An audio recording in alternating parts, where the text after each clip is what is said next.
Powered by Riverside FM.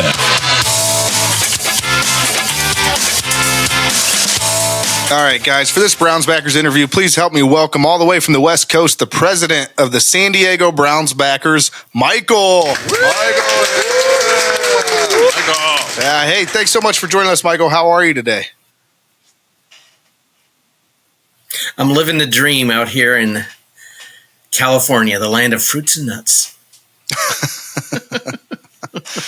Having a good time soaking up the sun, huh? So, listen, Michael, tell us a little bit about your chapter out there. I assumed authority in 2019, the season of great expectations. And I'd been a member. I found the Browns backers probably 6 or 7 years before that. And I wormed my way into a leadership position, just basically helping out. And the guy that was our president before me, he moved back to Akron, where he grew up a couple years ago. But yeah, I just got involved and, helped put the last Backers Bash that we had the last time the Browns actually played in San Diego, which was awesome. We got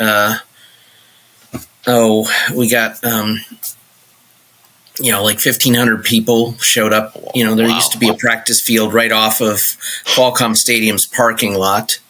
I actually reached out and Jerry Shirk agreed to come and showed up. Super nice guy.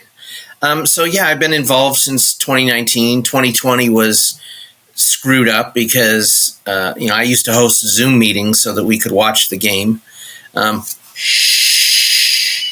2021, 2020, of course, COVID killed our bar. So the bar went out of business. 2021, we were going to pivot and go down to Pacific Beach.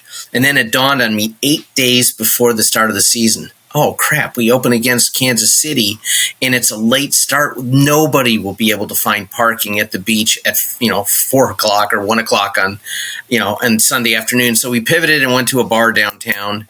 We were there for a year.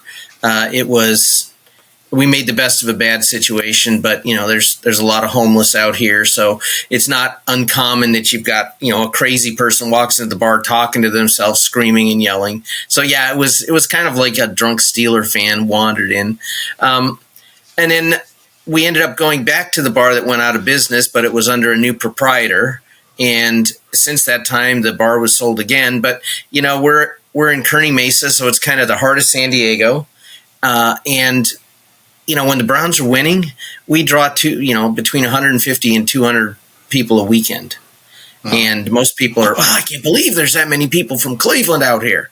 The other benefit we have is every week I've got people that are in town visiting.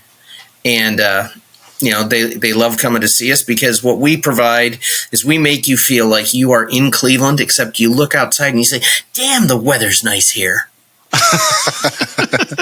I was actually just in San Diego recently, so and you didn't call me up. I didn't. It was planning these Browns backers interviews so far ahead of time. Everything kind of gets mixed together. I'm giving myself excuses, but I should have called you guys. I don't know that we were actually around you on Sunday. I think we were actually up towards LA on Sunday.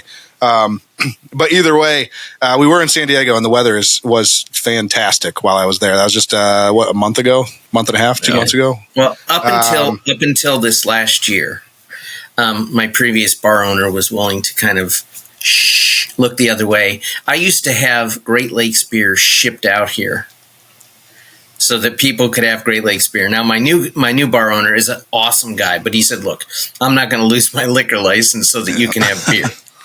He goes, I got 30 different types of beer on tap. If you can get, if I can get Great Lakes shipped out here, which you can't, I'll put it on my tap line. So, yeah, and then we also serve the Cleveland taco. Now, do you know what a Cleveland taco is? Of course you do. Because what is a taco? A taco is a piece of bread with some meat in it. So a Cleveland taco is 100% all beef hot dog with stadium mustard on it. That's the Cleveland taco. And we have a Cleveland taco special, so you get, any beer you want, fries, and a Cleveland taco for $15. Nice. You don't got to risk your liquor license over importing the stadium mustard, so that's good. Yeah. No. And the guys from Stadium Mustard are great. They love it. And then the other thing we do is we offer what I consider, and I'm not going to speak ill of another Browns backer club, but I have the most awesome raffles every weekend. I have between 9 or 10 prizes. The top prize is always a signed, stitched jersey. And, so like this last weekend, we had a Greg Newsome jersey. Second prize was a Nick Chubb stitched jersey, just wasn't signed. And usually the last prize is a bottle of Stadium Mustard. With the way he's been playing, you had trouble getting somebody to take the Greg Newsome jersey? No, because people just, look, we're so far away from the mothership. Anything orange and brown will sell. I could take dried dog turds and, basically spray paint them orange and brown and sell them. So I want to I'm going to do a naked plug. So this is one of our merchandise that we sell. And if you don't want to use it as a hunting cap, you can always wear the brown one. Now, we have people from all over find out about these things and they buy them because, if you're right of center and you like Trump, you buy it because it's going to irritate the hell out of your liberal friends.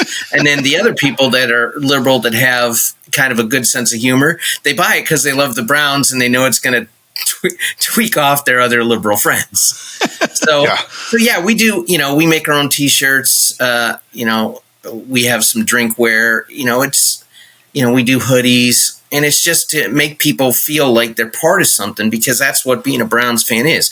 You're part of something. It's like the mafia. Once you're in, you never get out.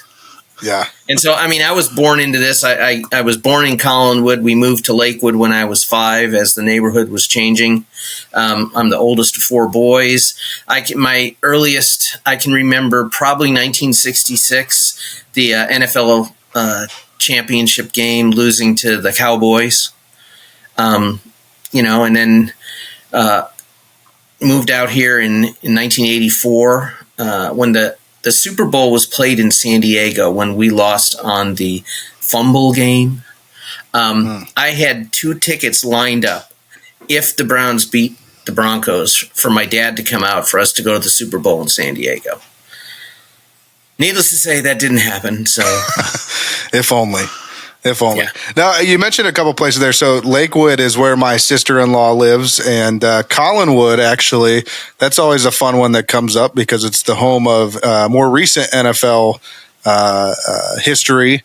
Cecil Shorts, who went to Mount Union, small Division III school that basically only Ohioans and anybody else that plays them in the playoffs knows about. But yeah, from a Division III school, was a big star down there for the Texans, correct? So yeah.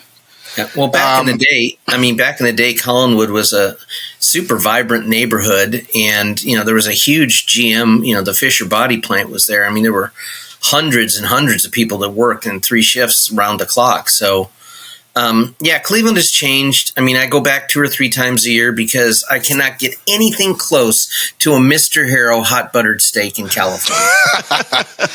And so, in good Cleveland fashion, I try and keep my cholesterol high. So I got to go back there and, hit. I usually hit the one on Puritas Road. Mr. Patel owns it. He's a good friend of mine, been going there for 25 years, drop off a T-shirt or 2 from time to time. And, I pick it up and then go through security and eat it sitting at the gate at Southwest on my, way back to San Diego. Nice. Do you ever think about moving back this way, or is the weather just too nice out there? Look, the weather is awesome here. When I moved here, California was literally the land of opportunity. I'll admit I'm politically right of center, not crazy, but having one party rule in any type of government is horrible, because here we have crazy and crazier. So, it's all about, let's give in-state tuition to illegal aliens to go to college. Let's do this. Let's do that. We've spent in the last 5 years $24 billion on homeless, and we have more homeless than ever before. So the answer to your question is I'm looking at it. I probably would do the snowbird thing, but I would be a resident of the state of Tennessee or Florida for tax reasons, and summer in Cleveland. I miss the people. Don't give the IRS all of your plans. Just right here. Yeah, you can't reveal that stuff. I can go wherever I want to go. No, but I mean, yeah. So you mentioned a couple things there. One was just everybody getting together. I mean, that's what the Browns backers and Browns fans are all about.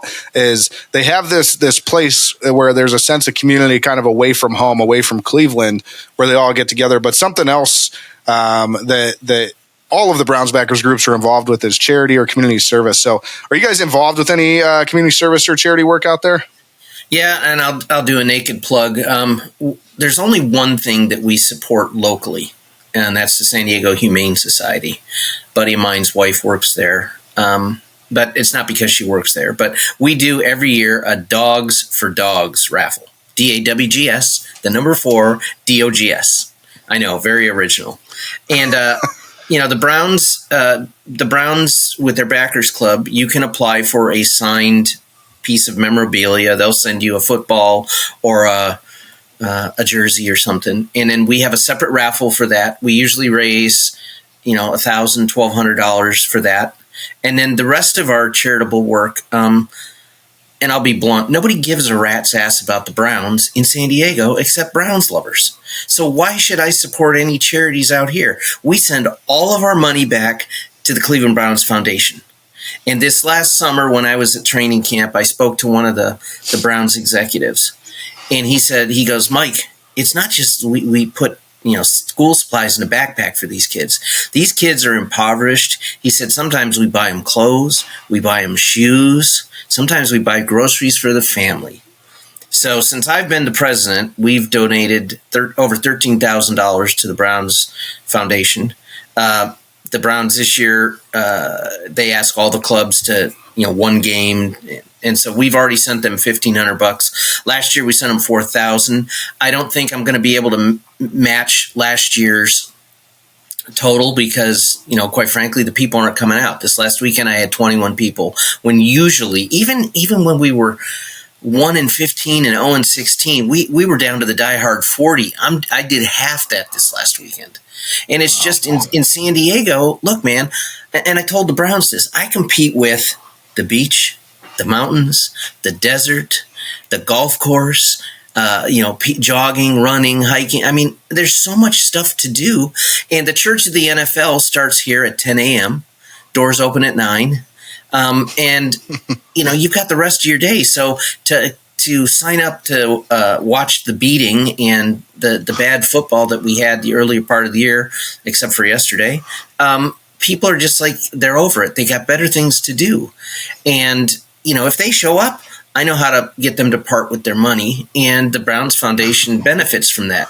And I'm proud of the work we do because, quite frankly, I would much rather beg people to buy T-shirts and hats. You can order one online, so that I can send money back and put food in some kid's belly and keep them in school.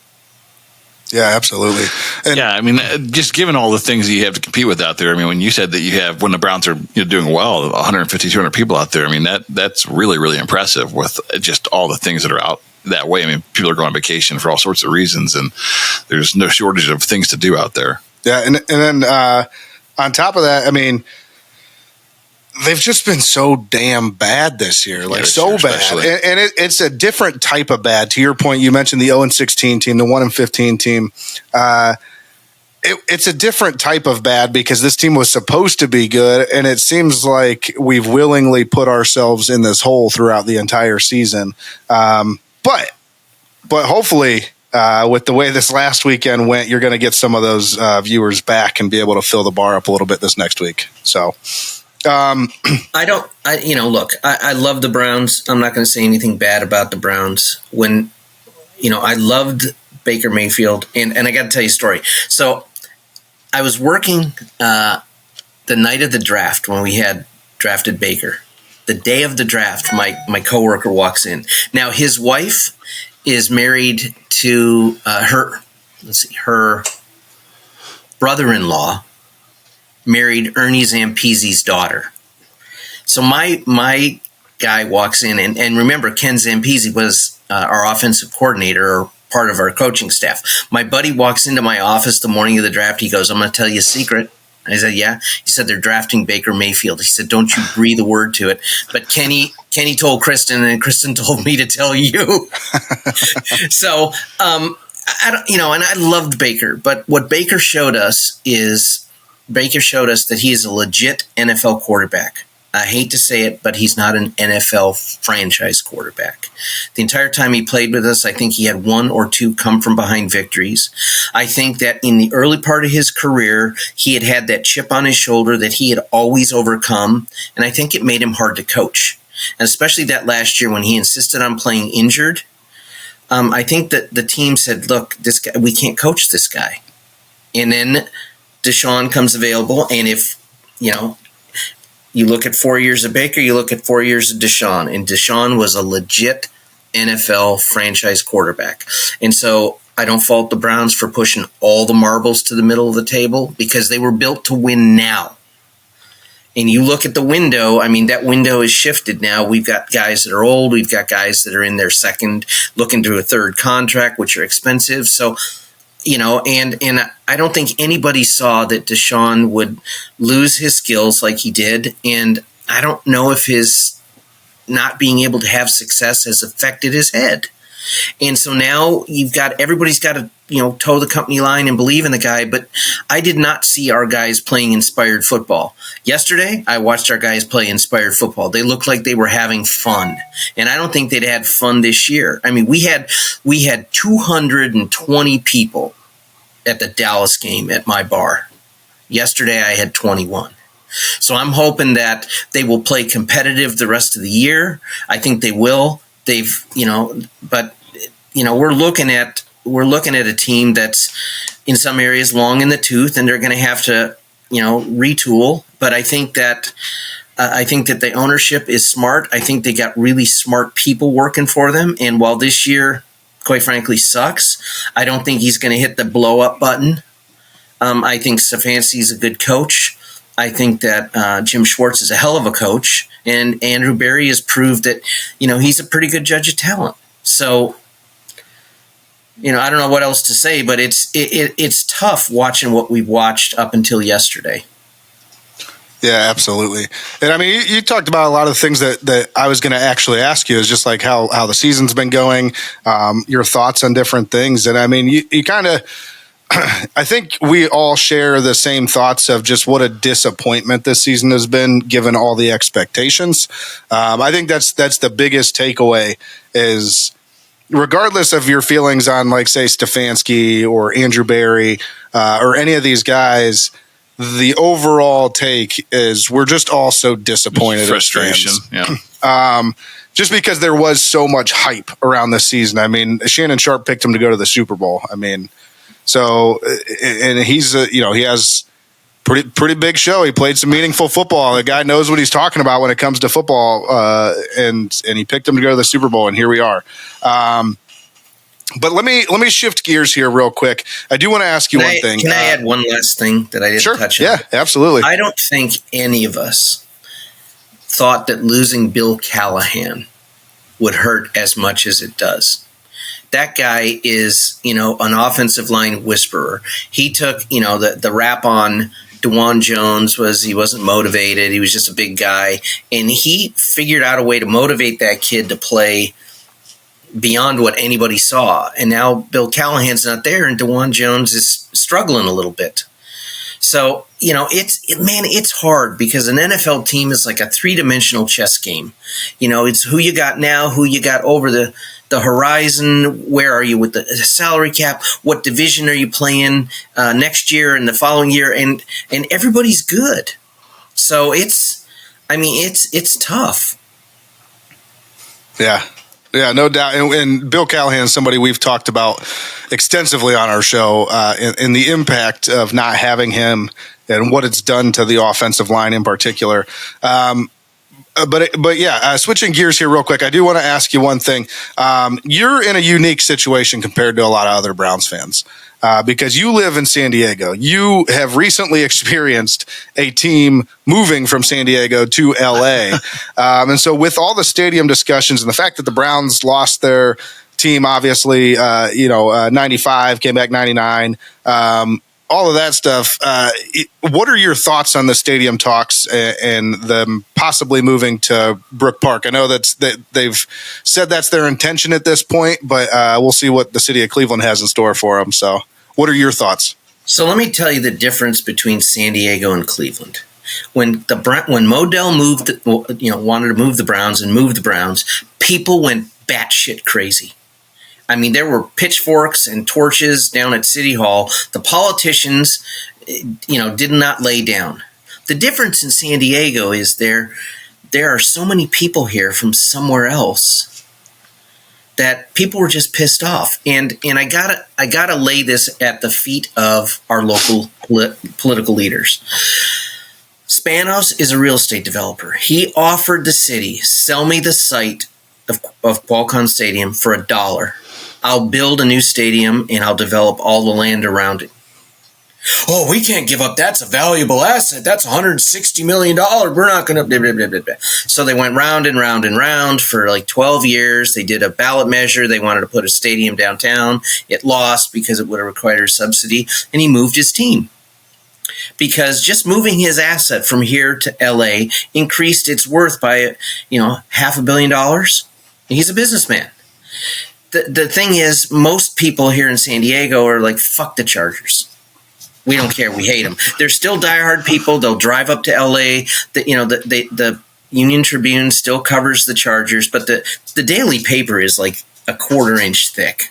So the difference between Cleveland and San Diego is San Diego didn't have basically the desire to fight for their team. Cleveland did.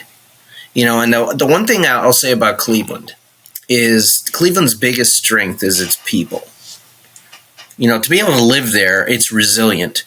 I like to tell people to look at the difference between San Diego and Cleveland. 70 years ago, what was the 7th largest city in the country? Cleveland, Ohio. 7th largest city in the country today is San Diego.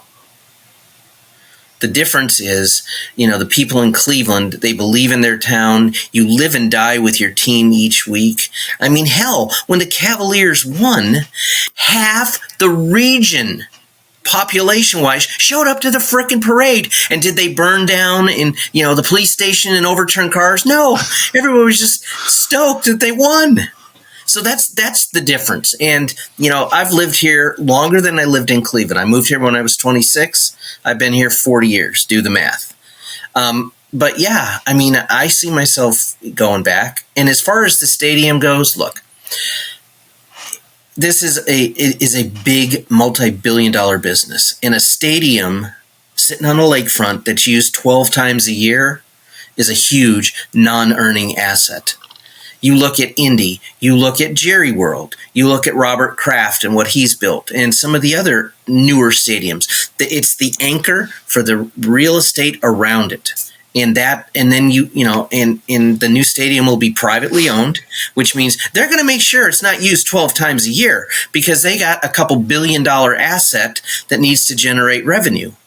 And it's as much as I would love it to be downtown and all that, it's going to take them a decade to decertify Burke Lakefront Airport before they can even, do anything there. And remember, what is Burke Lakefront Airport? It's a landfill.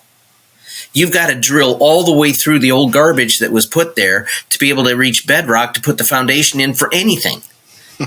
So, that's and they want to get this done now. And so, I think it'll be awesome. I mean, the airport, the stadium, the transportation's there, 2 freeways. I mean, you couldn't have picked a better spot. Unfortunately, it's not downtown. Yeah. I would think that the discussions around developing the lakefront probably go back to even your time in Cleveland, Michael. It's been a decades and decades long discussion around what are we going to do with this land. We'd like to do something. Other cities have done it successfully and have nice lakefronts, and Cleveland doesn't. Why? And just around and around we go. Well, if you remember when they tore down the stadium, they used to have a camera, I guess it was at City Hall, that overlooked the stadium, and you could log in from anywhere to watch the progress. I came back one time in one of my visits. The stadium had been torn down. The lot was cleared before they started building it. And the thing that astounded me was I couldn't believe how small the plot of land was that the stadium actually sat on. Because Cleveland Stadium is not surrounded by a sea of asphalt like San Diego Stadium was. A giant parking lot. A lot of stadiums are like that. It's not that big a piece of land. But I think that, what they've shown in Brook Park, I think it's going to be awesome. I mean, this last year I went up to SoFi. I took my 87-year-old uncle and my son, and we went up to watch the Browns-Rams game. That is an awesome stadium. We all wanted to see, what does $5 billion buy you? And what's really cool about it, it's open and it has a translucent roof. And it's literally under the approach into LAX. So it's not uncommon that you see the shadow of a 747 flying over the stadium. Nice. It's trippy. But, I mean, my seats were in peanut heaven looking at the Rams sideline, and I was one row from the top. And I could see everybody on their sideline, even with that ginormous scoreboard there. Wow. So I think that, a new stadium there that they use around, all year round for different events. They're going to have trade shows. They're going to have, a Final Four, that kind of stuff, maybe a political convention. Who knows? But it's going to be a multi-purpose facility, and all the hotel taxes, the tourists, the sales tax revenue that's generated from people buying stuff and going to dinner, and it becomes a destination where right now you go downtown to hang out, but the bars aren't next to the stadium.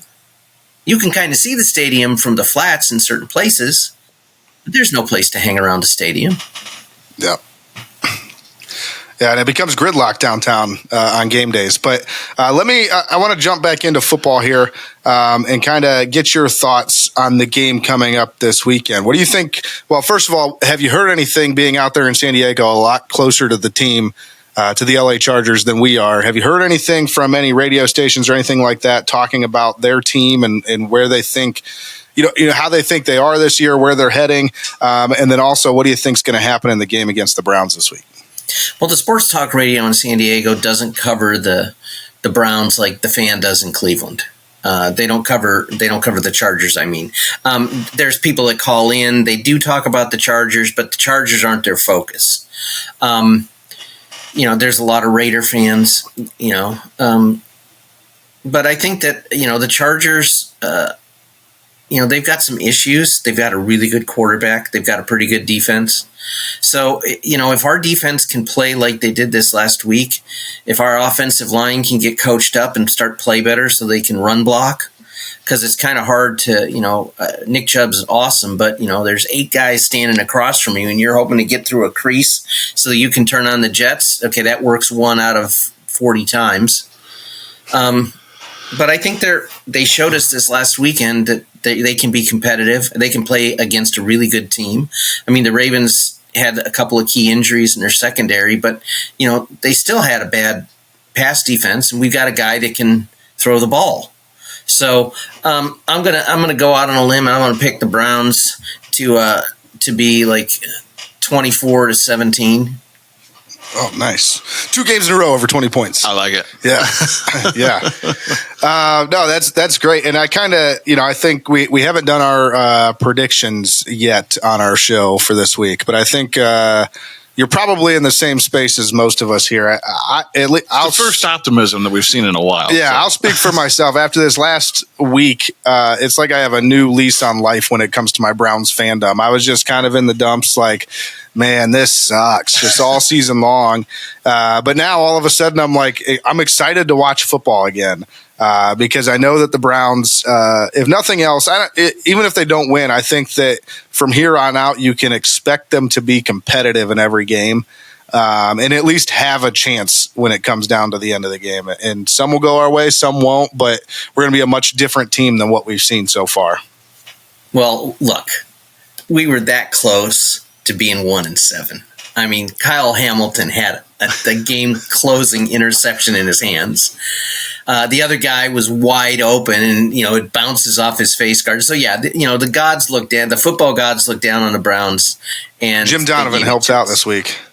Yeah, absolutely. And I still go back to what is it that's different about Browns fans, and there's a few different teams in the NFL that can, quite frankly, compete with us. Bills fans love their team as much as we do.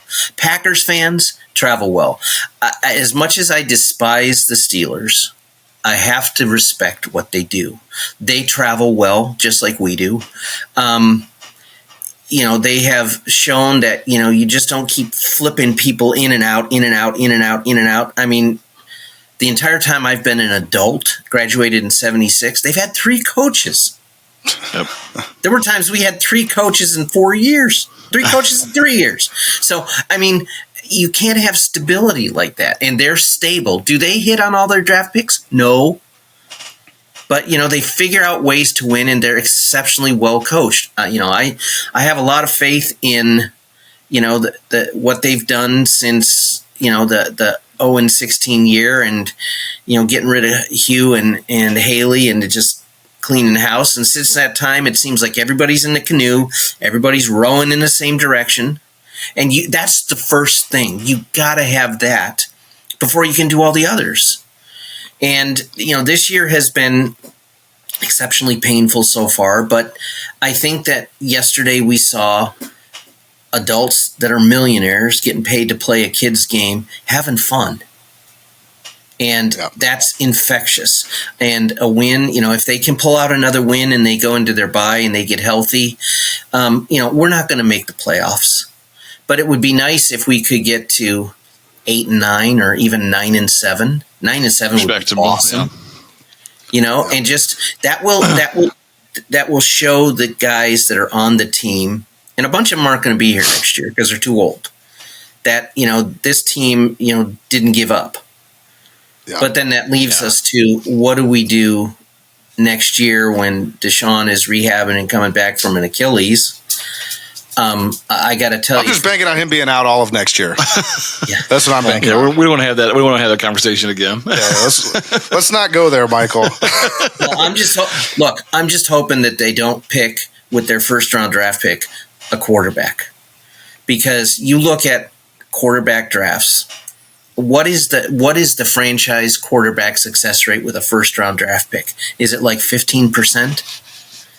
Even in the top half of the draft, half those players aren't all pros. They're serviceable. They're starters. The Browns have done an exceptional job of their mid to lower round draft picks finding really good players, but they've had an abysmal 20-year run at first round draft picks. Yeah, that's fair.